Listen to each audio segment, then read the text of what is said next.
Hello welcome back everyone. तो कैसे हो दोस्तों आप लोग। उम्मीद करता हूँ यार औसम तरीके से अपनी प्रैक्टिस आप कर रहे होंगे ऑब्वियसली, क्योंकि अब देखो आपको बहुत क्लियरली पता है, आपके माइंड में सारे फंडे क्लियर है कि भाई मेरा एग्जाम धीरे धीरे पास आ रहा है। उसी के हिसाब से आप स्ट्रैटेजी बिल्ड कर रहे होंगे। और बहुत जैसे कि मैंने आपसे वादा किया था, आज से वो सीरीज औसम, मतलब हर बच्चे के लिए, जिससे उसको टाइम बचेगा और उसके सारे कंसेप्ट क्लियर हो जाएंगे और उसका डर खत्म हो जाएगा। उसके दिमाग में जो एक डर होता है ना कि मेरी एनसीईआरटी नहीं हुई, भाई वो कवर नहीं हुई, मैं नहीं कर पाया, मेरे पास टाइम नहीं था एंड ऑल, है ना। असर्शन रीजन टाइप के क्वेश्चंस की वो जो सीरीज थी एनसीईआरटी डिपेंडेंट, वो आज से हम स्टार्ट कर रहे हैं। आज हम डिस्कस करने वाले सबसे पहला चैप्टर हमारा, जो मेरे को लगता है कि भाई जहां से क्वेश्चन आने के सबसे ज्यादा चांस है, मैं उसी के अकॉर्डिंग स्टार्ट कर रहा हूं, है ना। इलेक्ट्रोस्टैटिक से, जैसे टॉप 10 न्यूमेरिकल सीरीज हमने स्टार्ट की है इलेक्ट्रोस्टैटिक से, फिर +1 की तरफ जाएंगे, वैसे ही हम +2 में एनसीईआरटी और असर्शन रीजन के क्वेश्चंस भी डिस्कस करेंगे उसी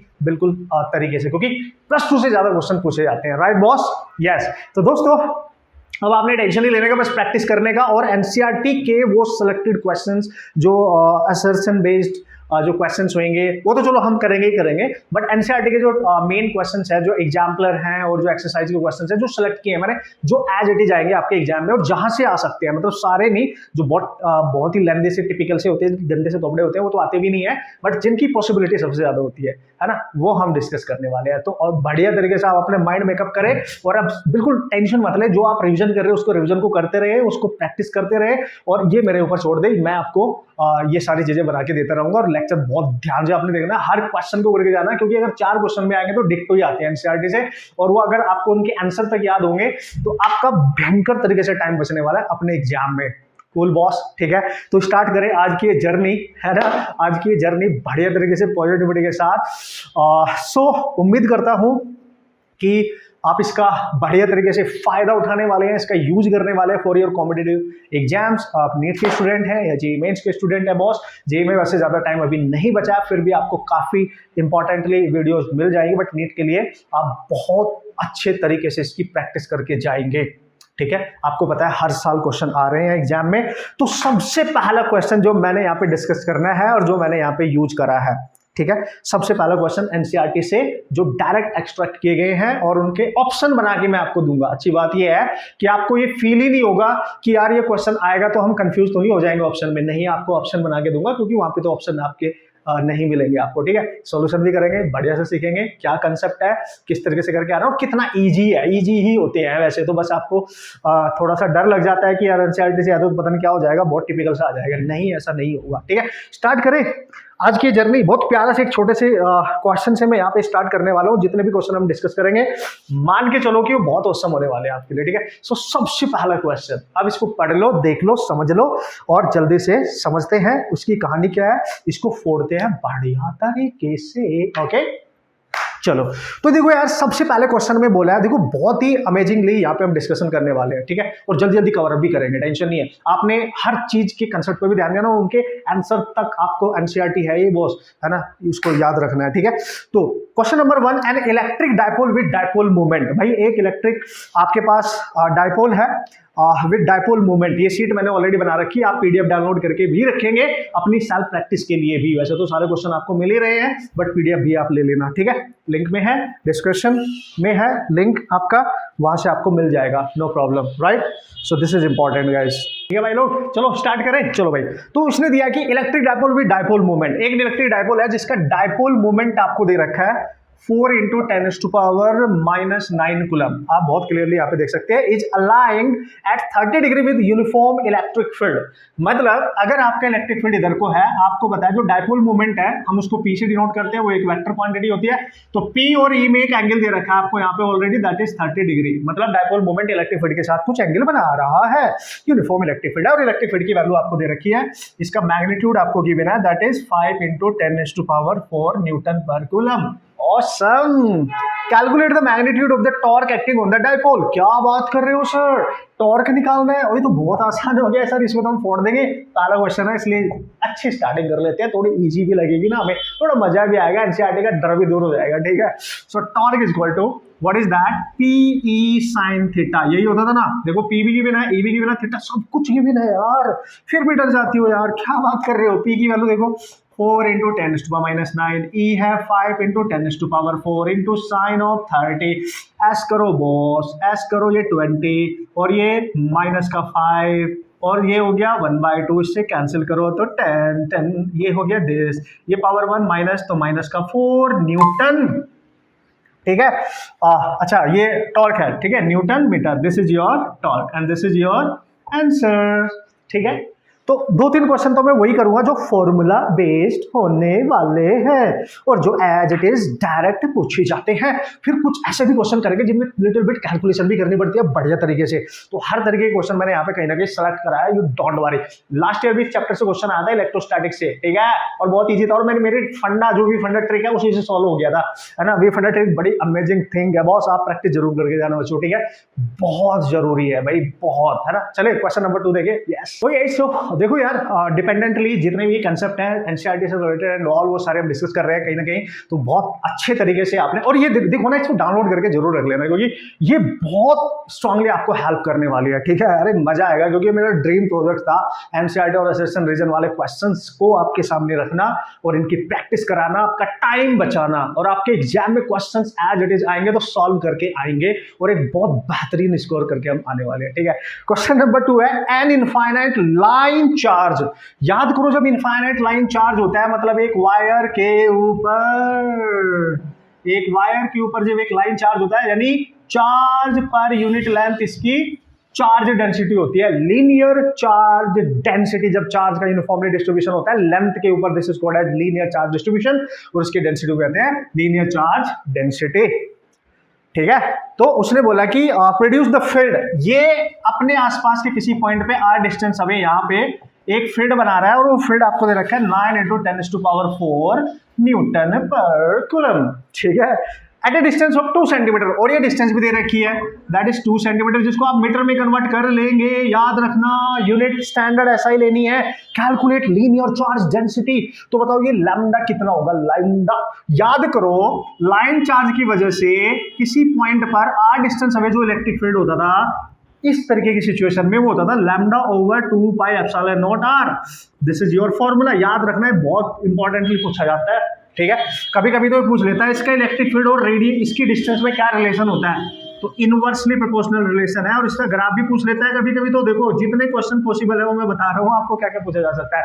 इसका ग्राफ ऐसा बनता है, ग्राफ भी पूछ सकता है भाई। देखो ये क्वेश्चन के साथ साथ बहुत सारे कंसेप्ट यूज होते हैं भाई, कुछ भी पूछा जा सकता है आपसे, है कि नहीं। डिपेंडेंसी पूछ लेगा, how the electric field depend upon the distance in this condition, what is the graph between them. अब यहाँ न्यूमेरिकल पूछा, देखो लैम्डा पूछा है तेरे से, लैम्डा, और ये 2 पाई एप्सिलॉन नॉट है। पता है इसको क्या करो, इजी कैलकुलेशन बनाने के लिए इसको 4 पाई बनाओ। अच्छा सर क्यों? क्योंकि उसकी वैल्यू हमें पता होता है ना 1/4 पाई एप्सिलॉन नॉट वाली, ठीक है।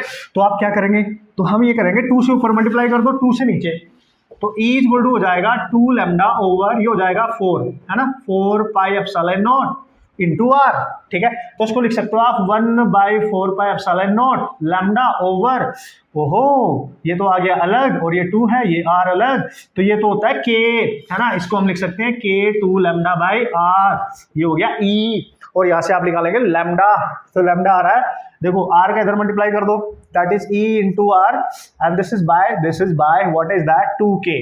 चलो भाई चांदी पुट कर दो ऑल द वैल्यूज। E कितना दिया है, E 9 इंटू 10⁴, r कितना दिया है 2 इंटू 10⁻⁻², 2, k कितना दिया है 9 इंटू 10⁹ होता है ना k की वैल्यू, तो भाई ये तो हमें पता है ना k की वैल्यू इतनी होती है। चलो भाई अब क्या उड़ा सकते हैं सर हम, 2 से 2 कैंसिल, ये 9 पावर है ये कैंसिल, तो लैम्डा बचा, ऊपर 9 बचा, 10⁻² बचा, और नीचे बचा उत्तरी 9 भी तो कैंसिल है, 9 क्यों बचा फिर, ठीक है, नीचे बचा 10⁻, ये 5, ठीक है। तो लैम्डा कितना आ गया 10⁻⁷, ठीक है, चेक करो, है ना, -7, और चूंकि ये लैम्डा है, ये होती है चार्ज पर यूनिट लेंथ, यानी कूलम पर metre. This is your answer. Option check करें, बढ़िया क्वेश्चन, मस्त तरीके से, फॉर्मूला बेस तो है, थोड़ा सा ख्याल रखने की जरूरत है टेक्निकली।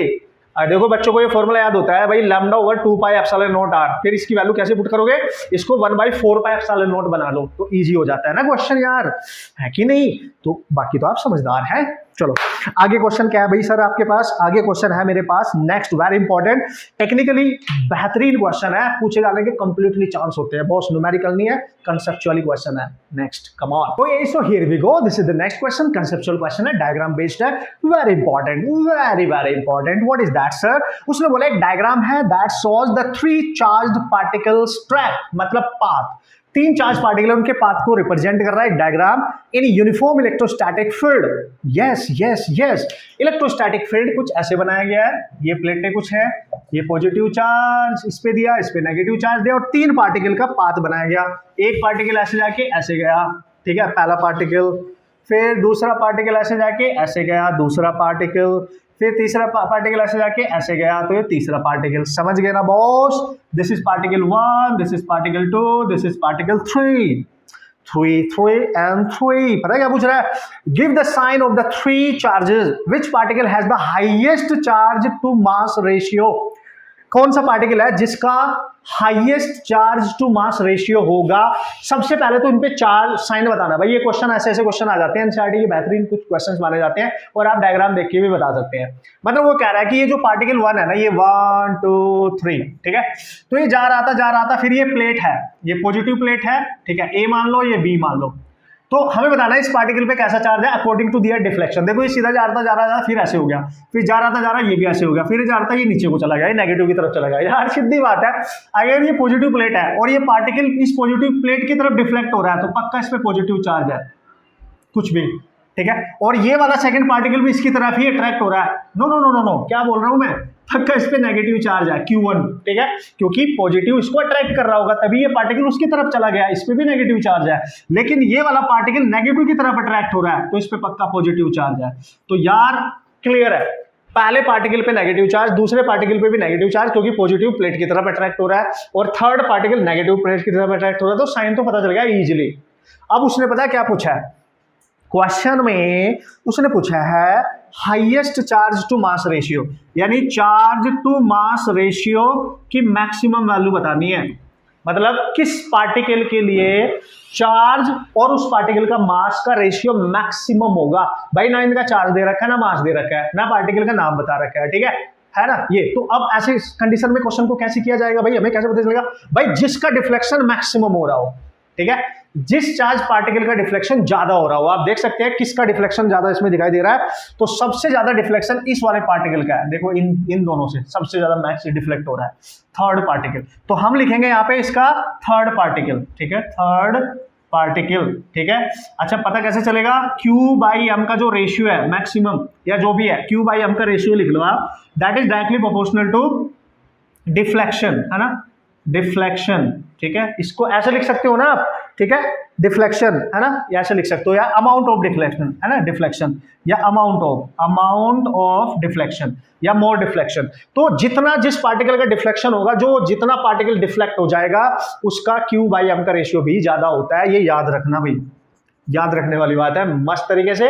और इस तरीके से आप साइन वाइन तो चलो आप बता ही देंगे, ठीक है। तो अगर आपसे 2-3 पार्टिकल दे रखे होंगे और बताना है कि चार्ज और मास का रेशियो किस पार्टिकल का ज्यादा होगा, तो देख लेना कौन सा पार्टिकल मैक्सिमम डिफ्लेक्ट हो रहा है, बस खत्म, डिफ्लेक्शन के डायरेक्टली प्रोपोर्शनल। चले भाई आगे बढ़े, चलो एनसीईआरटी के क्वेश्चन है, बहुत ध्यान से समझना भाई, मजा आएगा भाई। नीचे एक्सट्रैक्ट होकर क्वेश्चन आते हैं या तो एज इट इज आते हैं, समझ गए boss? Okay so here we go and this is the next question. इस टाइप का क्वेश्चन तो ऑलरेडी बहुत बार आ चुका है एग्जामिनेशन में, ठीक है, आ चुका है एज इट इज। अभी तो जेईई वाले एग्जाम में भी आता, नीट में भी ऑलरेडी आ चुका है, बट फिर से चूंकि एनसीईआरटी की प्रॉब्लम है, फिर से आ सकती है, तो इंपॉर्टेंट है, इस बात का ख्याल रखें। उसने बोला एक पॉइंट चार्ज है 10 microcoulomb is at a distance 5 centimetre directly above the centre of the square of side 10 centimetre, ठीक है, एक स्क्वायर है और इसकी जो साइड है इसके ऊपर यहाँ पे, ठीक है, 10 माइक्रोकूलम का चार्ज है और यहाँ से 5 सेंटीमीटर ऊपर रखा हुआ है, और इसकी जो साइड है स्क्वायर की साइड नो हाँ 10 माइक्रोकूलम है और 10 सेंटीमीटर की इसकी साइड भी है, 5 सेंटीमीटर के डिस्टेंस पे ऊपर। जैसे ये सीट है मेरे हाथ में, तो इसके सेंटर से यहाँ पे रखा हुआ है, ऐसे समझ लो यार, क्या बात कर रहे हो, ठीक है, ओके। अब क्या बोल रहा है sir? What is the magnitude of electric flux through the square? इस स्क्वायर से इस चार्ज की वजह से कितना फ्लक्स पास होगा, ठीक है, इस पर्टिकुलर स्क्वायर से कितना फ्लक्स पास होगा ये बताना है। एंड हिंट दे रखा है, think of the square as one face of cube. ये मान लो कि ये जो स्क्वायर है ये क्यूब का कोई एक फेस है, और अगर हम इसको क्यूब बनाएंगे, याद करो दोस्तों, अगर आप इसका क्यूब बनाओगे, ठीक है बॉस, तो ये क्यूब ऐसे दिखेगा, और ये वाला स्क्वायर है, ये जो नीचे है ये, ठीक है, ये तो इससे कितना पास होगा, एक से। अगर चार्ज यहाँ रखा है इससे यहाँ पे, ठीक है, तो एक क्यूब के सेंटर पे रखा है कहीं ना कहीं। जब इसको देखो ना, ओपन चार्ज है दोस्तों, ये ओपन चार्ज, जब ऐसा क्वेश्चन आता है ना, इस चार्ज को क्लोज करना होता है, उसको क्लोज करने के लिए क्या करोगे आप, यहाँ पे इस तरीके से एक सरफेस लगा दोगे, बिल्कुल सेम ऐसे, ठीक है, फिर साइड में, फिर पीछे, फिर टॉप पे, तो एक क्यूब बन जाएगा। देखो, एक ये वाला सरफेस, ये वाला और ये सामने वाला और ये पीछे वाला, ये तो ऑलरेडी है, ये वाला, ये तो ऑलरेडी है, और यहां से ये डिस्टेंस दे रखी है 10 सेंटीमीटर, नो 5 सेंटीमीटर सॉरी, और इसकी जो साइड है वो 10 है, तो उसके हाफ पे, मतलब सेंटर पे जाएगा। तो हमने क्या किया, 6 सरफेसेस, 1 2 3 4 5 और अंदर वाला 6 सरफेसेस से मिलकर चार्ज कवर हो रहा है। मतलब एक क्यूब के पास 6 सरफेस होते हैं, हमें केवल एक से पास कराना है फ्लक्स। तो देखो, पहले निकाल लो टोटल फ्लक्स। टोटल फ्लक्स होगा चार्ज इनक्लोज्ड गॉस थ्योरम के अकॉर्डिंग ओवर एप्सिलॉन नॉट। मजा आ गया। लेकिन हमें तो एक फ्लक्स से कितना पास होगा, इस स्क्वायर से कितना पास होगा बॉस, केवल इस स्क्वायर से पास होने वाला फ्लक्स निकालना है। टोटल कितने सरफेस है, 6, तो एक से कितना पास होगा, 1/6 है ना, डिवाइड हो जाएगा ना, तो एक सरफेस से, स्क्वायर से कितना होगा, तो आप लिखेंगे टोटल फ्लक्स डिवाइड बाई 6। तो आप लिख देंगे दोस्तों यहाँ पे टोटल फ्लक्स आ गया cube enclosed over 6 into epsilon not. आप वैल्यू पुट कर देंगे, और क्यू की वैल्यू है 10 माइक्रो, 10⁻⁻6 ओवर 6, और एप्सिलॉन नॉट की वैल्यू तो आप सबको पता है, वैल्यू पुट करनी है, क्वेश्चन का आंसर आप करना है, और क्वेश्चन का आंसर दे रखा है इसने। चलो पहले वैल्यू पुट कर लेते हैं, 8.85 इंटू 10⁻12। इसको आप सॉल्व कर लेना, ठीक है। जब आप इसको सॉल्व करेंगे, and that is the answer 1.88 into 10⁵ newton, no flux है ना ये, वेबर भी लिख सकते हो आप, ठीक है, इसको वेबर भी लिख सकते हो, या मीटर स्क्वायर पर कूलम भी लिख सकते हो, ठीक है, और न्यूटन मीटर स्क्वायर पर कूलम यूनिट है, मतलब उसको तो आपका ख्याल रखना है। बट ये बस आपने यहाँ पे थोड़ा सा ध्यान देना है कैलकुलेशन करने में। डन, फिर तो मस्त तरीके से क्वेश्चन हो ही जाएगा।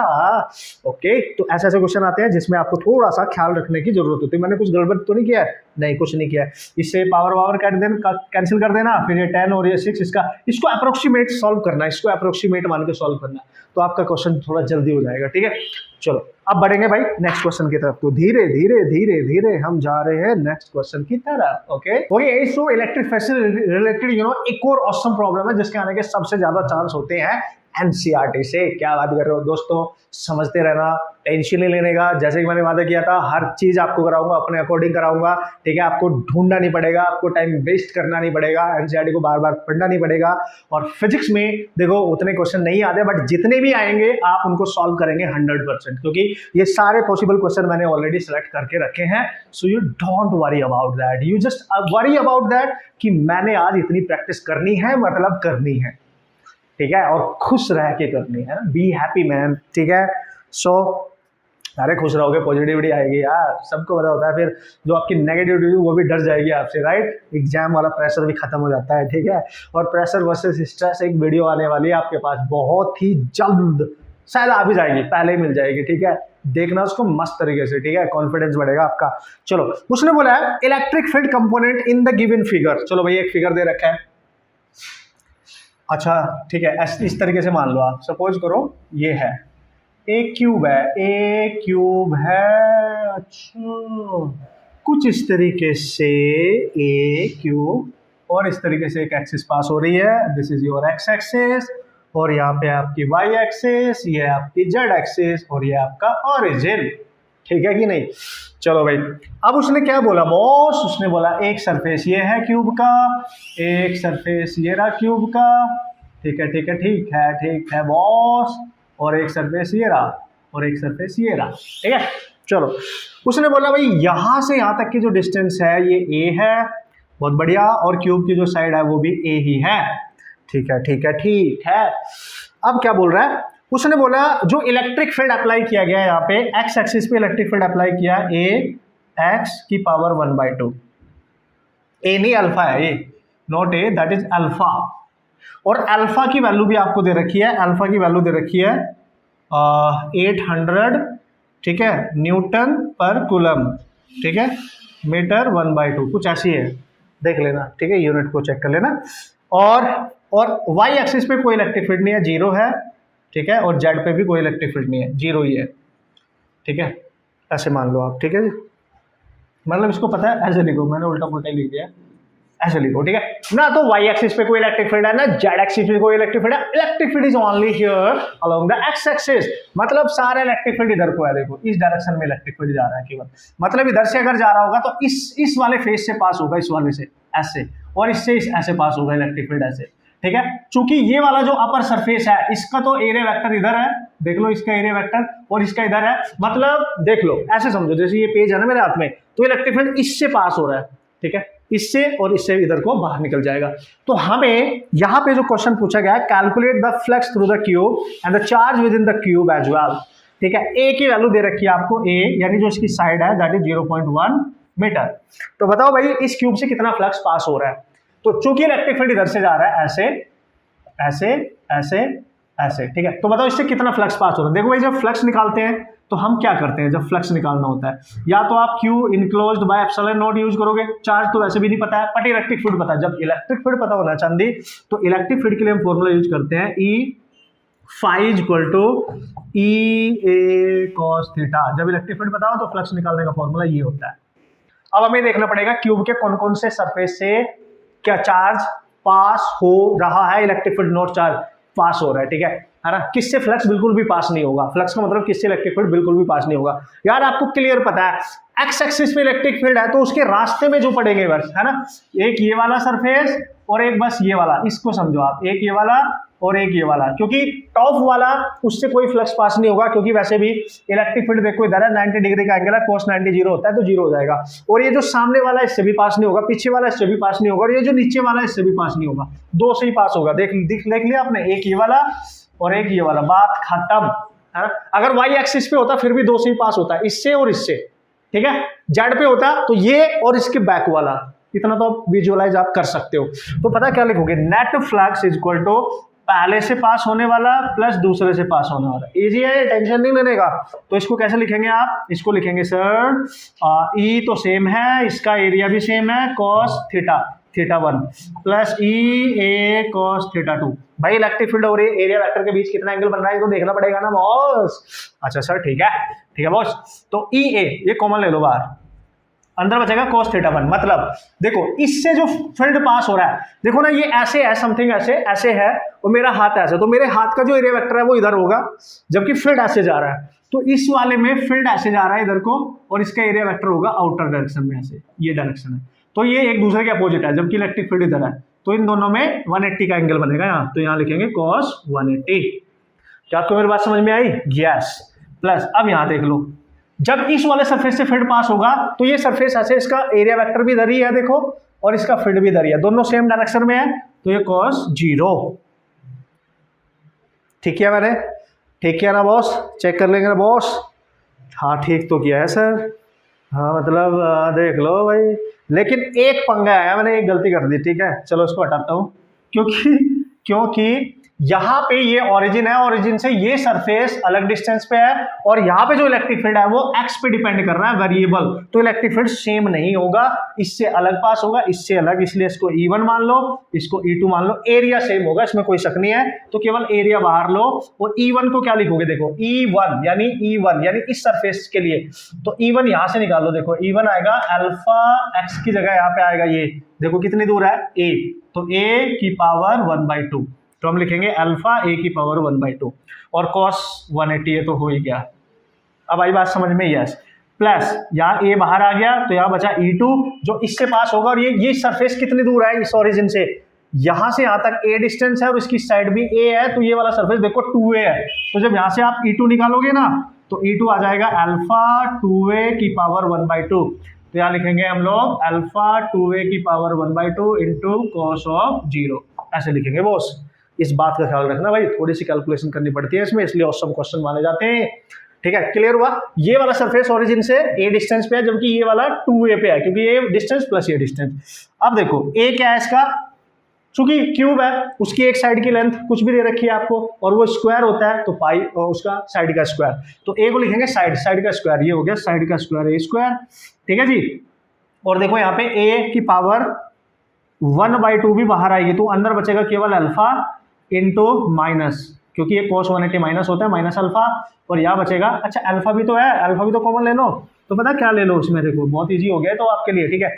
तो ए को लिख सकते हो आप ए स्क्वायर इंटू अल्फा बाहर और ए की पावर 1/2 भी बाहर, अंदर बचेगा -1 और यहाँ बचेगा केवल 2 की पावर, क्योंकि cos 0 तो 1 होता है ना, 2 की पावर 1/2, ठीक है। एक स्टैंडर्ड फॉर्मूला बना के दे रहा हूं मैं, तो ये बन जाएगा ए, देखो यहाँ पे पावर 2 है, यहाँ पे पावर 1/2 है, जब ऐड होगी तो 5/4, तो अल्फा ए की पावर 5/4, अंदर बचा 2 की पावर 1/2 को लिख सकते हो √2 और ये -1, बस ये आ गया भाई। कभी कभी यही ऑप्शन में होगा। अब आपने कुछ करना वरना नहीं है, फ्लक्स आपका टोटल आ चुका है और टोटल फ्लक्स का जो फॉर्मूला बन गया ये भी ऑप्शन दे सकता है आपको एज इट इज, अल्फा ए की पावर 5/2 √2 -1, पुट कर दो सारी वैल्यू, आंसर अल्फा कितना था 800, चेक करो ये रहा 800, पक्का पक्का ना बॉस, यस सर। और ए की वैल्यू कितनी थी 0.1 और इसकी पावर 5/2 और √2 क्या होता है 1.414 -1, सॉल्व कर लेना, कैलकुलेशन कर लेना। अब तो इतना तो करना पड़ेगा, इतना तो करना पड़ेगा, ठीक है। कैसे देखो और इस इजी बनाता हूं आपके लिए, 800 को लिख सकते हो आप 8 × 10⁻², और ये 0.1 है तो 0.1 को आप लिख सकते हो 10⁻⁻1 और इसकी पावर है 5/2, तो 10⁻⁻5/2 लिख लो ना, और ये बचेगा 0.414, अब तो कर सकते हो यार। अब देखो यहाँ बचेगा 8 और इसकी पावर है -5/4, ये है 2, तो 2 2 4, तो ये बचेगी 10⁻⁻1/2 एक तरीके से, ठीक है। और यहाँ आएगा 0.414, सॉल्व कर लेना अब, ठीक है। टोटल फ्लक्स कितना आ रहा है भाई 1.05, ठीक है, 1.05 न्यूटन मीटर स्क्वायर पर coulomb, this should be the answer. इतना तो आप कर ही लेंगे, आप टेंशन नहीं है, मैं मान के चल रहा हूं बॉस, इतना तो आप कर ही लेंगे, ठीक है। चलो भाई, तो इस तरीके से क्वेश्चंस आ सकते हैं, थोड़े अच्छे माने जाते हैं, कैलकुलेशन वाले भी माने जाते हैं, बट अगर एनसीईआरटी का एज इट इज क्वेश्चन आया तो आंसर भी याद होना चाहिए, आंसर भी याद होना चाहिए, ठीक है। चलो ओके, अब चलते हैं नेक्स्ट क्वेश्चन की तरफ। मजा आ रहा है कि नहीं बॉस? तो सारे सिलेक्टेड क्वेश्चंस आपको मिल रहे हैं, डरने का नहीं बॉस, अब डराने का। अब आपका काम है एग्जाम को डराने का। नीट के एग्जाम जैसे जैसे आपके पास आ रहा है, जेईई के एग्जाम जैसे जैसे आपके पास आ रहा है, अब उसको आपसे डर लगना चाहिए उस एग्जाम को, क्योंकि आप बेहतरीन तरीके से, ऑसम तरीके से प्रैक्टिस करके जा रहे हो, ठीक है, प्रैक्टिस करके जा रहे हो। Always be confident, right right and right. Okay, so here we go, this is the next question, और मजा आने वाला है। जैसे मैंने आपको बोला, हर क्वेश्चन में एक शानदार कंसेप्ट है और उसी पे डिपेंडेंट क्वेश्चंस आपके एग्जाम में मिलते रहेंगे, क्योंकि एनसीईआरटी है बॉस, एनसीईआरटी है। और इसके बाद जैसे ही मैं एनसीईआरटी के सारे प्रॉब्लम में कवर अप कर लूंगा, और इसी में देखो हम यहाँ पे कितने टाइप के क्वेश्चन करने वाले हैं, एनसीईआरटी के क्वेश्चन कवर हो जाएंगे, एसएससी रीजन भी कवर हो जाएगा, लिटिल बिट इसमें कुछ क्वेश्चन हम ऐसे भी सेलेक्ट कर लेंगे जिसमें ग्राफ हो, मतलब ट्राई करूंगा ऐसा मैं, मतलब ऐसा मैं सोच रहा हूँ। और फिर मैचिंग प्रॉब्लम बच्चा फिर भी इजिली कर लेता है, but SSC reason that is really important. कुछ क्वेश्चन मैं अपनी तरफ से डिस्कस करूंगा, ठीक है। तो नेक्स्ट क्वेश्चन पता है क्या है, देख लो, ये है, देख लो, पढ़ लो और कंसेप्ट अप्लाई करने की कोशिश करो बॉस, कि कंसेप्ट क्या यूज हो रहा है, right boss.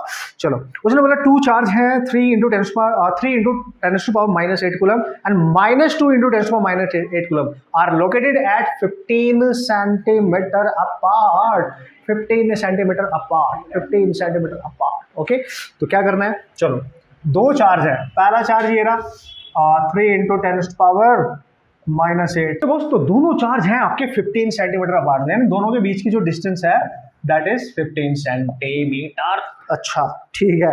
Eight what point on the line joining the 2 charges is the electric potential is 0, मतलब इन दोनों चार्ज को ज्वाइन करने वाली लाइन पे किस पॉइंट पे electric field, not electric field, electric potential 0 होगा। Take the potential at the infinity to be 0, at what point, मतलब उसकी लोकेशन बतानी है।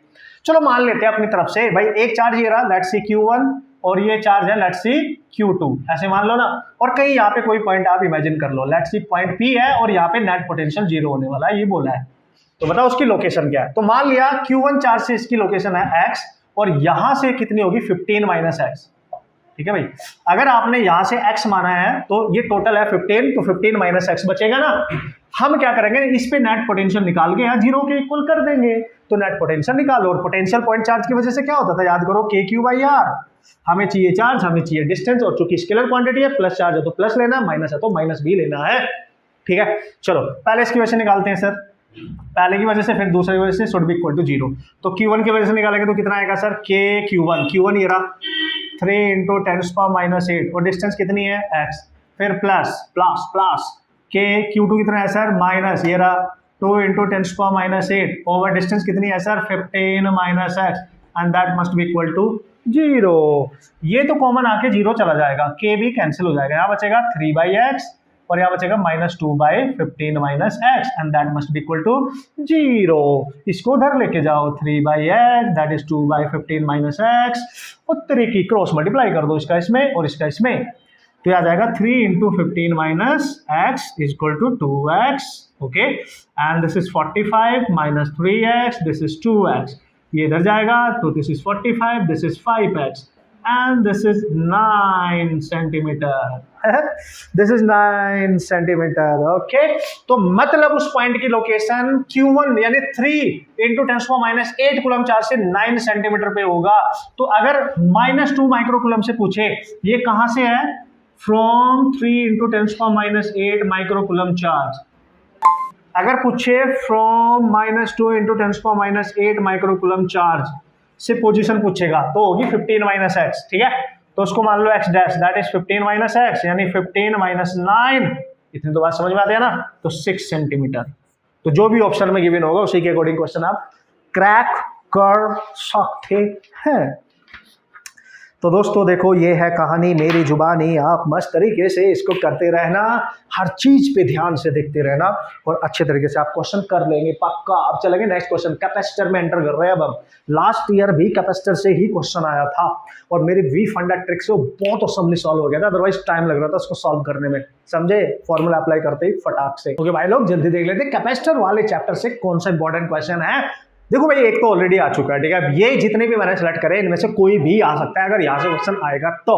ठीक है, तो प्रैक्टिस करके जाइए और इजी है, टेंशन नहीं लेने का। ठीक है, उसने बोला सबसे पहला क्वेश्चन आप भी पढ़ सकते हैं, आपके सामने है आपकी स्क्रीन पर, ये रहा क्वेश्चन। ओके, कौन बनेगा करोड़पति।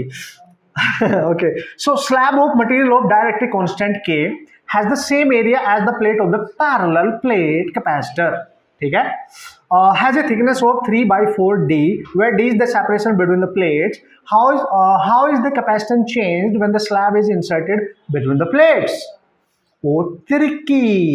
अच्छा देखो, इनिशियली क्या है कि एक पैरेलल प्लेट कैपेसिटर है, दोनों प्लेट के बीच ये डिस्टेंस d है, एरिया दोनों प्लेट का a है, और अभी यहाँ पे कुछ नहीं है, वैक्यूम है, एयर है, जो भी मान लो, इसकी कैपेसिटेंस है आपकी ε0a/d, ऐसे हमने मान लिया। ठीक है, और अब वो आपसे पूछ रहा है, क्या पूछ रहा है, ठीक है, तो इसकी जो पैरेलल प्लेट कैपेसिटर है, तो अभी हम मान लेते हैं C है जी इनिशियली, या C0 जो भी आप मान सकते हैं, C0 मान लो या C मान लो, चलो। ठीक है, अब वो बोल रहा है कि अगर एक स्लैब हम लें जिसकी थिकनेस है 3/4d, यानी जो डिस्टेंस है प्लेट के बीच में, एक स्लैब लिया आपने, किसी डाइलेक्ट्रिक मटेरियल की बनी हुई एक स्लैब है, डाइलेक्ट्रिक कांस्टेंट है K, और उसकी जो थिकनेस है वो है 3/4d। याद करो यार, जब कोई स्लैब आप इंसर्ट करते हो कैपेसिटर के प्लेट के बीच में, तो अब बताओ नई कैपेसिटेंस कितनी होगी। Very important question guys, very important, basic ही है एक तरीके से। अब देखो, यहां पे अगर दोनों प्लेट के बीच में आप ये प्लेट को इंसर्ट कर रहे हो, डाइलेक्ट्रिक स्लैब जिसका कांस्टेंट है K, जिसकी थिकनेस दे रखी है T, तो अब बताओ, तो याद करो ये पार्शियल फिलिंग है। पार्शियली जब कोई प्लेट डाइलेक्ट्रिक स्लैब दो प्लेट के बीच में कैपेसिटर की इंसर्ट की जाती है, तो उसकी कैपेसिटेंस क्या होती थी, C डैश, उसकी होती थी ε0a/d - t + t/k। Direct formula use कर लो ना यार, यहीं से आंसर आ जाएगा। डायरेक्ट फॉर्मूला यूज करो, t की वैल्यू पुट करो, अपने आप आंसर आएगा, देखना टेंशन नहीं है। ठीक है, चलो पुट करो, ε0a/d - t कितना है, ये रहा 3d/4, 3d/4 plus 3d/4 into k। चलो भाई, तो भाई सॉल्व कर लेंगे, आंसर देख लेंगे। तो पहले ये इसमें भी d है, इसमें भी d है, तो 4 यहाँ जाएगा, तो d/4 बचेगा केवल, और यहाँ बचेगा 3d/4k। आपको लग रहा है यहाँ पे डी और 4 नीचे वाला कॉमन आ रहा है? यस सर, देख लो बॉस, यहाँ से डी बाई 4 कॉमन ले लो, अंदर बचेगा 1 + 3/k, ये 4 ऊपर ले जाओ, ठीक है। यहाँ पे लिख रहा हूँ तो 4 एप्सिलॉन नॉट a आ गया और नीचे बचा d और अंदर बचा, अगर इसका मैं इसमें मल्टीप्लाई कर दूं तो 3 + k और k नीचे एलसीएम लेके k भी ऊपर जाएगा, तो इसको आप लिख सकते हैं 4k, ठीक है, epsilon not a by d और नीचे बचा 3 + k। और याद करो ये किसकी वैल्यू है? इनिशियल कैपेसिटेंस की, जब कोई मीडियम उनके बीच में नहीं था, तो इसकी जगह आप c लिख सकते हो, यानी 4kc over 3 + k and this is your answer. Check करें इंपॉर्टेंट है कि नहीं। This is your answer, this must be the correct value man. Yes, easy है, मतलब ये याद रखो बस, पार्शियल फिलिंग के केस में डायरेक्ट क्वेश्चन आपका हो जाएगा इसके अकॉर्डिंग, जल्दी से हो जाएगा, इवन जल्दी से हो जाएगा, ठीक है। अब उस कैटेगरी क्वेश्चन हम डिस्कस करने जा रहे हैं जिस कैटेगरी क्वेश्चन लास्ट ईयर भी पूछा गया था।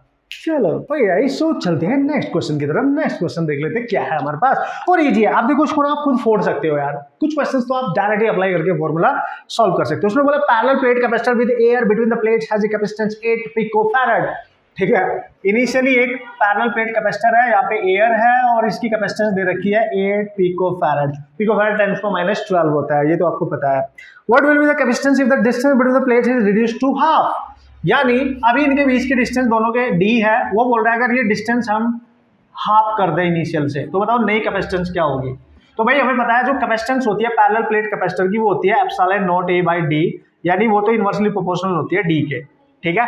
तो c डैश को हम लिखेंगे, एप्सिलॉन नॉट a सेम रहेगा तो इसकी जगह लिखेंगे d डैश दे रखा है d/2, तो आप लिखोगे epsilon not a by d/2, 2 ऊपर जाएगा तो ये आ जाएगा 2 epsilon not a by d और 3, यानी ये तो इनिशियल नहीं है, देखो c, इसको लिख सकते हो epsilon not a by d है, यही बोला है ना, और कुछ तो नहीं बोला, और भी बोला है कुछ। The space between them is filled with the substance of dielectric constant 6, उत्तरी, मतलब जब उसने d को हाफ किया इनके बीच, जब d डैश हो गई और इनके बीच में फिल किया कंप्लीट एक डायरेक्ट्रिक कांस्टेंट जिसकी वैल्यू 6 दे रखी है, तो ये भी दे रखा है तो k से भी मल्टीप्लाई करना है, k से भी मल्टीप्लाई करना है, ठीक है। और अगर k से भी मल्टीप्लाई करना है तो 2k, और ये इनिशियल वैल्यू है, दिस इज 8, देखो इसकी वैल्यू 8, तो 2 इंटू 6 इंटू 8 96 माइक्रो फैरड, नहीं पिको फैरड, क्योंकि पिको में है ना, तो 96 पिको फैरड। खत्म, हर चीज पे ध्यान दो, तो कैसे नहीं करोगे, क्या बात कर रहे हो, ठीक है। अब देखेंगे वो क्वेश्चन जो लास्ट ईयर भी जिस टाइप का आया था, जिस कैटेगरी का, अब देखेंगे, देख लो सर कि भाई एक नजर डाल लेते हैं क्या है वो क्वेश्चन में बोलेगा कि 600 picofarad capacitor is charged bye 200 supply. अच्छा, एक कैपेसिटर है जिसको हम चार्ज कर रहे हैं बाय 200, 600 पिकोफैरेड की है, 200 वोल्ट की सप्लाई से चार्ज कर रहे हैं। It is then disconnected from the supply and is connected to another capacitor of 600 picofarad, मतलब इसको यहाँ से डिस्कनेक्ट करके एक कैपेसिटर है ओरिजिनली जिसका कोई पोटेंशियल नहीं है, ये कोई कैपेसिटर है 600 पिकोफैरेड की ही है, इसको C1 मान लो, इसको C2, ये इंचार्ज है, इसका पोटेंशियल नहीं है 0 और इसका पोटेंशियल यही माना जाएगा V1। वो बोल रहा है यहाँ से हटा के इसके साथ कनेक्ट कर दो, तो इसको इसके साथ आपस में कनेक्ट कर दो। जब एक चार्ज कैपेसिटर C1 को अनचार्ज के साथ कनेक्ट किया जाता है आपस में ही विदाउट बैटरी, इसको बोलते हैं रीडिस्ट्रीब्यूशन ऑफ चार्ज वाला केस नहीं बन गया ये, है ना। एक चार्ज कैपेसिटर को दूसरी अनचार्ज कैपेसिटर के साथ आपने क्या कर दिया, कनेक्ट कर दिया बैटरी को हटा के। तो जब बैटरी को रिमूव किया जाता है, ठीक है, और कैपेसिटर को आपस में कनेक्ट कर दिया जाता है, तो चार्ज रीडिस्ट्रीब्यूट होता है, तो लॉस होता है एनर्जी का, बहुत ध्यान रखना। तो पता है क्या पूछ रहा है, how much electrostatic energy is lost in the process, ऐसा करने में कितनी एनर्जी लॉस होगी। तो जब भी ऐसा क्वेश्चन आए तो लॉस होता है चेंज, ये जो है half C1 C2 over C1 plus C2 V1 minus V2 का whole square. Use this formula directly. अगर परसेंटेज लॉस पूछता है इस केस में परसेंटेज, तो मेरा डायरेक्ट फंडा यूज करते, जो लास्ट ईयर भी एनसीईआरटी का यही क्वेश्चन नीट में भी आया था, तब आप डायरेक्ट यूज करते थे डेल्टा U ओवर इनिशियल। अगर परसेंटेज पूछते तो C2 over C1 plus C2 into 100%, direct question इससे हो जाएगा परसेंटेज, लेकिन पूछा नहीं है लॉस केवल। चलो यहाँ पुट करो, हाँ जो बैटरी से कनेक्ट हो रही है इसको C1 मान लिया, तो वैसे तो सेम ही है 600। अच्छा अच्छा, दोनों सेम है तो मैं इसको C1 equal to C2 equal to C लिख दूं ना, बाद में वैल्यू पुट कर लेंगे। तो C into C over C1 C plus C that is 2C, और V1 कितना है, ये रहा 200, V2 कितना है अनचार्ज, इसको 0 मानेंगे, ठीक है। तो ये हो गया, देखो C से C कैंसिल, तो यहाँ बचेगा C/4, 200 का स्क्वायर। अब वैल्यू पुट करो, C की वैल्यू है 600 पिको, -12/4 इंटू 200 का 2 4 हो जाएगा, 10⁻⁴ हो जाएगा। सॉल्व कर लो भाई, जो भी आएगा सॉल्व। 6 इंटू 10⁻⁶ आ रहा है, इंटू 10⁻⁶ जूल, इतना आ रहा है जूल में, है कि नहीं। चलो बाकी तो आप धुरंधर तो हो ही बॉस, ठीक है, सॉल्व कर सकते हैं, नो प्रॉब्लम एट ऑल, ठीक है। तो ये थे कुछ क्वेश्चंस, मस्त तरीके से आप सॉल्व कर सकते हो। एनसीईआरटी तो काहे का डर यार, जब आप कर रहे हो मस्त तरीके से मेरे साथ मिलके, तो काहे का डर, बस डर ये रखो कि मैंने डेली प्रैक्टिस करनी है, डेली प्लानिंग करनी है, डेली रिवीजन करना है, ठीक है। डर वर्क खत्म हो जाएगा, ठीक है, मस्त तरीके। इतना टिपिकल नहीं होता एग्जाम आपका, ठीक है, इतनी टेंशन मत लो आप। जेईई और नीट का एग्जाम उतना टिपिकल होता ही नहीं है बॉस, ठीक है। आप प्रैक्टिस करके जाएंगे, रेगुलर प्रैक्टिस करके जाएंगे, शिद्दत के साथ, ईमानदारी के साथ, कंसिस्टेंसी के साथ, तो एग्जाम आपको ऑसम होने वाला है, इसमें कोई शक नहीं है, ठीक है।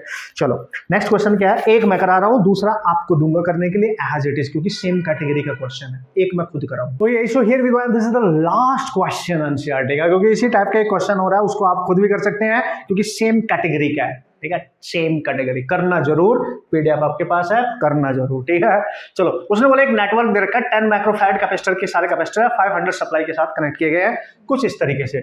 पहला कैपेसिटर ये रहा, दूसरा कैपेसिटर ये रहा, तीसरा कैपेसिटर ये रहा, चौथा कैपेसिटर ये रहा, और यहाँ पे लगा दी बैटरी जी, बैटरी ऐसे समझ लो 500 वोल्ट की बैटरी लगा रखी है, ठीक है। ये प्लस ये माइनस, तो चार्ज यहाँ से जाएगा, फिर यहाँ जाएगा, जो चार्ज टोटल यहाँ से जाएगा कुछ इसमें चला जाएगा Q1, फिर इसमें जो चार्ज आएगा Q2 वो इस वाली में भी जाएगा, इसमें भी, इसमें भी, इसमें भी, ये तीनों सीरीज में है, ठीक है। इसका नाम है C1, इसका नाम है C2, इसका नाम है C3 और इसका नाम है C4। तो आप देख सकते हो Q2 जो चार्ज है वो C1 में भी जाएगा, इसमें भी, इसमें भी, इसमें भी, और ये जो Q1 है C4 में जाएगा, ठीक है, ठीक है। मतलब इसके साथ ये तीनों पैरेलल में है, ये आपस में सीरीज है, ये तीनों इसके साथ पैरेलल में है। तो पता है क्वेश्चन में क्या पूछ रहा है, वो बोल रहा है चार्ज ऑन ईच कैपेसिटर बताओ जी, चार्ज ऑन ईच कैपेसिटर, और टोटल कैपेसिटेंस भी बताओ नेटवर्क की, ठीक है, total capacitance of the network भी निकालनी है, ठीक है, दिस इज इंपॉर्टेंट। चलो भाई निकाल लेंगे, कोई पंगे वाली बात नहीं है, टेंशन मत लो। जब नेट कैपेसिटेंस निकालनी है ना आपने, यहाँ पे टर्मिनल के अक्रॉस देखो, देख लो, अगर आप थोड़ा सा इसको रीड्रॉ करो सर्किट को, ऐसे बनेगा, देखो ये तीनों सीरीज में है, ठीक है। अगर ये तीनों सीरीज में है, ये तीनों की तीनों, तो कैसे निकालोगे इनका, 1/C equivalent 1/C1 plus 1/C2 plus 1/C3, तो 1/C इक्विवेलेंट क्या आएगा सर, 1/10 प्लस 1/10 प्लस 1/10, तो 1/C इक्विवेलेंट लिखोगे 3/10, तो C इक्विवेलेंट इनका आ गया 10/3 माइक्रोफैराड है भाई, यूनिट का देख ला, कभी कभी मैं माइक्रो कूलम लिख देता हूँ चार्ज की यूनिट, तो टेंशन नहीं लेने का ज्यादा, ठीक है। अब इन तीनों को आप, इनका एक इक्विवेलेंट आपने निकाल लिया है, और ये वाला पहले से ही है यहाँ पे, ठीक है, और ये इसका इक्विवेलेंट जहाँ पे बैटरी कनेक्ट है, तो ये दे रखा है C4, ये भी 10 ही है, और इन तीनों का आ गया 10/3। तो अब ये देखो पैरेलल में है कि नहीं, क्योंकि इसमें चार्ज अलग जा रहा है, इसमें अलग जा रहा है, ठीक है, और दोनों की ये पहली वाली प्लेट भी यही कनेक्ट है, ये भी यही कनेक्ट है, ये वाली प्लेट भी यही पे कनेक्ट है सेम पॉइंट में, तो ये पैरेलल है। तो C इक्विवेलेंट फाइनली यहाँ पे आएगा AB के अक्रॉस, बैटरी के अक्रॉस, C इक्विवेलेंट बैटरी के अक्रॉस आएगा C1 प्लस C2, यानी 10/3 प्लस 10 यानी 30, 40/3, दिस इज माइक्रोफैराड, यह आ गया C इक्विवेलेंट। कोई टेंशन नहीं होनी चाहिए अब आपको। अब उसने पूछा कि बताओ भाई इन हर कैपेसिटर में चार्ज बताना है, तो देखो अगर हर कैपेसिटर में चार्ज निकालना है तो पहले बैटरी से कितना चार्ज सप्लाई हुआ वो निकाल लो टोटल, तो टोटल चार्ज निकालना है तो टोटल कैपेसिटेंस, ये नहीं टोटल वोल्टेज, तो टोटल चार्ज आएगा C 40/3 और वोल्टेज है 500, चेक करें आप, ठीक है 500, ठीक है, तो ये आ जाएगा sir Q equal to this is 20,000/3 microcoulomb, इतना टोटल चार्ज बैटरी सप्लाई कर रही है। अब ये चार्ज यहां से डिवाइड होके इसमें गया, और देखो ये वाला जो कैपेसिटर है इसकी ये प्लेट यहाँ पे कनेक्ट है और इसकी ये प्लेट यहाँ पे कनेक्ट है, और यहीं पे बैटरी कनेक्ट है इसी पॉइंट पे, देखो यहाँ से यहाँ तक, तो इसके अक्रॉस डायरेक्ट 500 वोल्ट आप अप्लाई कर देंगे, क्योंकि ये बैटरी डायरेक्ट इसी के अक्रॉस कनेक्ट है। तो अगर इसका वोल्टेज पता है, इसकी कैपेसिटर पता है, तो ये Q1 तो आसानी से नहीं आ जाएगा, देखो Q1 आएगा C4 इंटू 500, C4 है 10 इंटू 10⁻⁻, ठीक है, इजी है, यस सर, ठीक है, तो हम लिख सकते हैं 10 raised to power minus what is that 10 into 10 to power minus, चलो वो तो माइक्रो में ही निकाल रहे हो आप, तो केवल 10 लिख दो इंटू 500, ठीक है, वोल्ट आ गया। तो ये तो आ गया इसका 5000 माइक्रोकुलम। तो Q1 अगर इतना आ गया ना 5000 माइक्रोकुलम, मतलब बैटरी से इतना इसमें जा रहा है, तो Q2 कैसे निकालोगे? टोटल था Q, उसमें से Q1 इधर गया तो बस ज्यादा इजी हो गया। तो Q2 जो जाएगा वो इसमें भी जाएगा, इसमें भी। तो आप पता क्या करेंगे, QF 20,000 बाई 3 माइनस 5000, ये 15 हो गया, तो 5000 बाई 3 माइक्रोकुलम। अब ध्यान से समझो, C1 में, C2 में, C3 में इतना चार्ज जाएगा और C4 में 5000 जाएगा। This is how you can solve the problem. Next question देख लो। क्वेश्चन नेक्स्ट जो है आपके पास क्वेश्चन भी है, वो भी क्वेश्चन अच्छा क्वेश्चन माना जाएगा। उसमें भी 3 कैपेसिटर है, 2 सीरीज में है, उसके साथ जो दूसरे वाला 100 वाला टॉप वाला वो पैरेलल में है, और उसमें भी इसी तरीके से क्वेश्चन पूछा गया है। चार्ज और वोल्टेज बताना है ईच कैपेसिटर के अक्रॉस, यही प्रोसेस करना है यूज। ठीक है, समझ गए कैसे करना है? गजब हो गया भाई, ये तो सर गजब, मजा आ गया कि नहीं? Okay, so here we go, this is the last question. जल्दी से मैं आपको थोड़ा हिंट दे देता हूं, कर आप खुद लेंगे, ठीक है? अच्छा, ये जो डायग्राम दे रखे है ना, इस डायग्राम को आप रीड्रॉ कर सकते हैं कुछ इस तरीके से, ठीक है? एक कैपेसिटर ऐसे लगा लेना, और ये कैपेसिटर ऐसे लगा लेना, और ये वाली कैपेसिटर ऐसे लगा सकते हो, और यहाँ पे लगेगी आपकी बैटरी एक तरीके से। इस तरीके से आप रीड्रॉ कर लेना। 300 वोल्ट है, और ये वाली जो कैपेसिटर है, this is C4, this is C1, this is C2, this is C3। देख लो, इसको रीड्रॉ करेंगे तो आपको ज्यादा इजीली क्वेश्चन को करना आ जाएगा। देखो, अब इसको करने का भी सेम तरीका है भाई। ये बैटरी है, यहाँ से चार्ज नेट आएगा, और वो नेट चार्ज जिसमें जाएगा तो जल्दी से निकाल दोगे। फिर यहाँ से चार्ज डिवाइड होगा, इसमें Q1 जा रहा है और इधर जा रहा होगा Q2। तो हमें हर कैपेसिटर में चार्ज भी निकालना है, तो पहले नेट चार्ज निकाल लो। तो नेट चार्ज आएगा C इक्विवेलेंट इंटू V, फिर C इक्विवेलेंट निकाल लो इसका। देखो, ये दोनों सीरीज में है, ये पैरेलल में है, फिर इनका कॉम्बिनेशन सीरीज में होगा, तो ये निकाल लेना। और V तो आपको दे रखा है, तो नेट चार्ज आएगा, और नेट चार्ज C4 में तो डायरेक्ट चला जाएगा। फिर यहाँ से दोनों पैरेलल में है, देखो इनको आप अपने अकॉर्डिंग फिर सॉल्व कर लेना। Q equal to Q1 plus Q2 से भी निकाल सकते हो, या चूंकि ये दोनों पैरेलल में, इसके अक्रॉस पोटेंशियल निकाल के तब भी निकाल सकते हो। ट्राई करना खुद ही, ठीक है?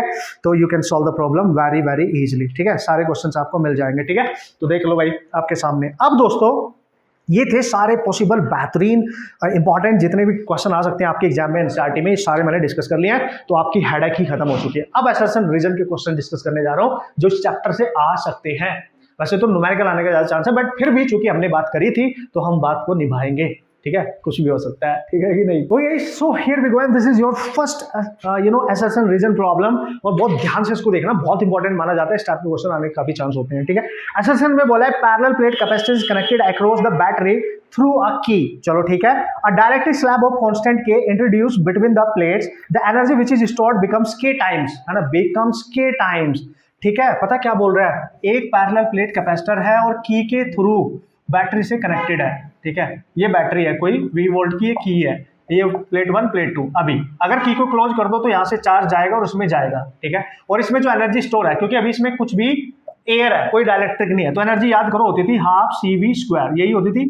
अब बताओ क्या बोल रहा है? अब बोल रहा है अगर इसके बीच में हम कोई डायरेक्ट्रिक स्लैब को इंसर्ट कर दे जिसका डायरेक्ट्रिक कांस्टेंट k है, असर्शन को करेक्ट करना है नहीं करना है बहुत ध्यान से समझना पड़ेगा। तो अगर आप इस प्लेट के बीच में एक पूरी डायरेक्ट्रिक कांस्टेंट फिल कर दे k, ठीक है? तो अब आपने एनर्जी निकालनी है, तो ये होगी हाफ C डैश V, तो सेम ही रहेगा। V तो भाई बैटरी तो वही है, वो तो सेम ही रहेगी, बस C चेंज हो है। क्यों? क्योंकि K के फिल करने से C चेंज होगी, और C डैश आपकी हो जाएगी epsilon not A by D होती है नॉर्मली, इनटू K, यानी इनिशियल C से K टाइम्स हो जाएगी। तो यहाँ पुट कर दो, तो ये आ जाएगा half into CK into V का स्क्वायर, यानी K बाहर निकाल लो, हाफ CV²। तो आप देख सकते हो K इंटू ये इनिशियल एनर्जी है U, यानी एनर्जी K टाइम्स हो रही है। बिल्कुल सही है, बिल्कुल सही है आपका assertion is true, assertion is true. उसने बोला K टाइम्स हो जाएगी ऐसा करने से, जो एनर्जी अब होगी इसके अंदर स्टोर वो K टाइम्स हो जाएगी ऐसा करने से। अब रीजन देखते हैं इसका रीजन करेक्ट है कि नहीं है, एक्सप्लेनेशन इसका सही है कि नहीं। The surface charge density of charge on the plate remains constant और अनचेंज्ड। सरफेस चार्ज डेंसिटी क्या होती है देख लो।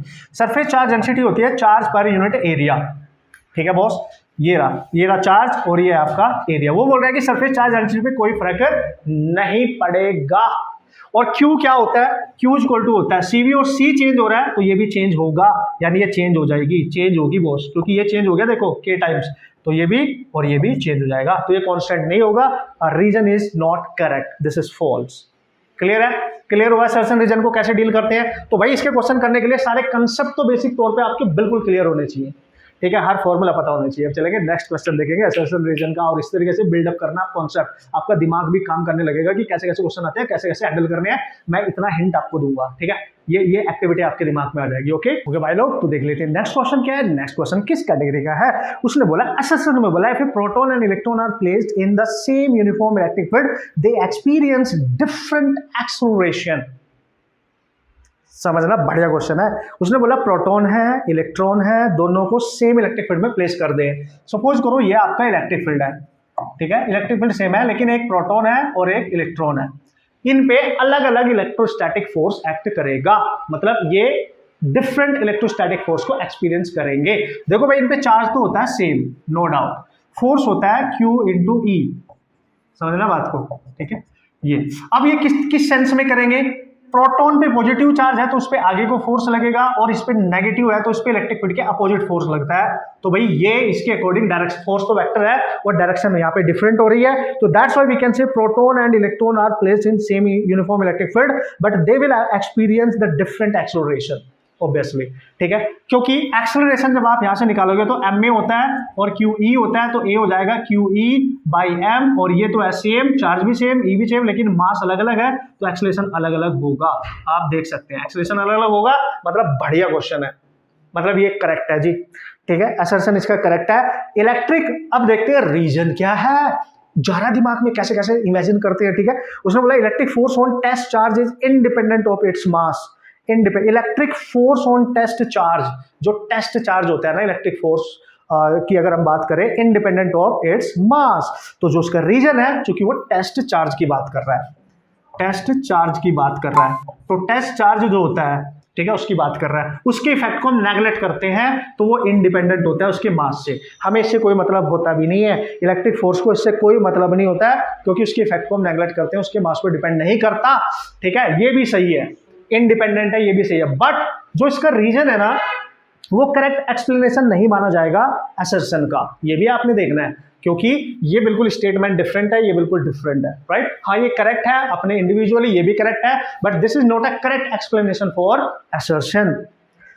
उम्मीद करता हूं दोस्तों समझ गए होंगे क्या है इसकी कहानी। और यही सो कहीं ना कहीं ये क्वेश्चन शुरुआत हमने कर लिया इलेक्ट्रोस्टैटिक से, जिसके एनसीईआरटी के सारे क्वेश्चन हमने कवर कर लिया, आपकी टेंशन खत्म हो जाएगी। असर्शन रीजन के कुछ क्वेश्चन, 2-3 क्वेश्चन मैंने यहाँ पे कहीं ना कहीं डिस्कस कर लिए हैं, एक आइडिया आपको लग जाएगा, क्योंकि यहाँ से न्यूमेरिकल आने के ज्यादा चांस होते हैं, जहाँ पे असर्शन रीजन और भी ज्यादा पूछे जाते हैं, वो मैं कवर करूंगा हर चैप्टर में, डोंट वरी, ठीक है। सो प्रैक्टिस करना, अब देखो आपकी जिम्मेदारी बनती है यार, प्रैक्टिस करना, बहुत बढ़िया से प्रैक्टिस करना, ठीक है, अच्छे से प्रैक्टिस करना, माइंड सेट ऐसा बनाना है आपने, इतनी अच्छी प्रैक्टिस करके जाना है कि बढ़िया से सारे क्वेश्चन आप सॉल्व करके आ सके, ठीक है। हमारा टारगेट जो है वो फुलफिल हो सके, हर बच्चे का स्कोर फिजिक्स में बहुत अच्छा आना चाहिए, नीट और जेईई मेंस, राइट गाइस। तो नेक्स्ट वीडियो में मिलेंगे औसम तरीके से, तब तक खुश रहना, मस्त तरीके से अपनी पढ़ाई करते रहना, okay, and all the best.